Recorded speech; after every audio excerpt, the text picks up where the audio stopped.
आपल्याला जे काय बनायचं असतं की नाही आणि ते आपण बनतो, मग हे कोणाच्या हातात आहे? मग हे आपल्या हातात आहे.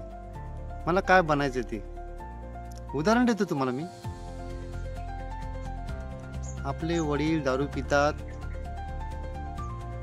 मुलगा बघतो, लहानाचा मोठा होतो मुलगा सुद्धा दारू प्यायला लागतो. तो वडिलांना म्हणतो, तुम्ही दारू पितात, मी तेच करणार ना. म्हणजे मुलांनी काय ठरवलं की माझे वडील दारू पितात. वडील हे आयुष्यातील हिरो होते त्याच्या, असं त्यांनी ठरवलं. त्यांनी बघण्याचा दृष्टिकोन तसा ठेवला. पण तुम्ही जर का तुमच्या बघण्याचा दृष्टिकोन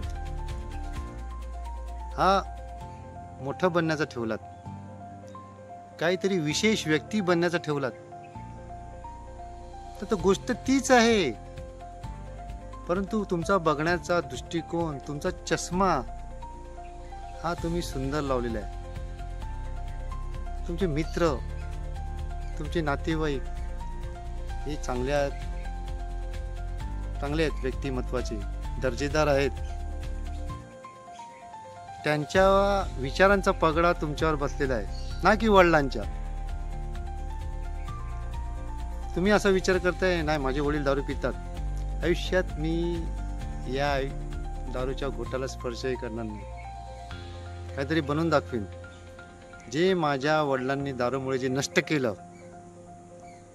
जे भिकेला लावलं कुटुंबाला, आमचं कुटुंब नामशेष होण्याच्या मार्गावर आहे, ते मी हाय लेवलला ठेवून देईन. आणि असं करणारा कोण ना कोणतरी व्यक्ती असतो.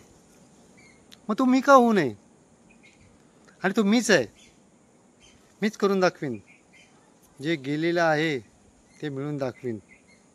हे जेव्हा खूणगाठ बांधेल ना मनाशी, आणि असा जो पुढे जाईल, त्या प्रयत्नांची पराकाष्ठा करेल, त्याला यश मिळणारच आहे.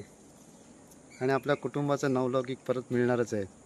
त्यावेळेलाच लोक बोलतील ना, वडील दारू पिणारे होते पण तू मुलाने काहीतरी करून दाखवला, अशी मुलं पाहिजेत. त्यावेळेला तेच आई वडील जे वडील दारू पितात त्यांचं सुद्धा ऊर भरून येणार. आणि समाजात आपली कॉलर टाईट असणार ते असणारच ना.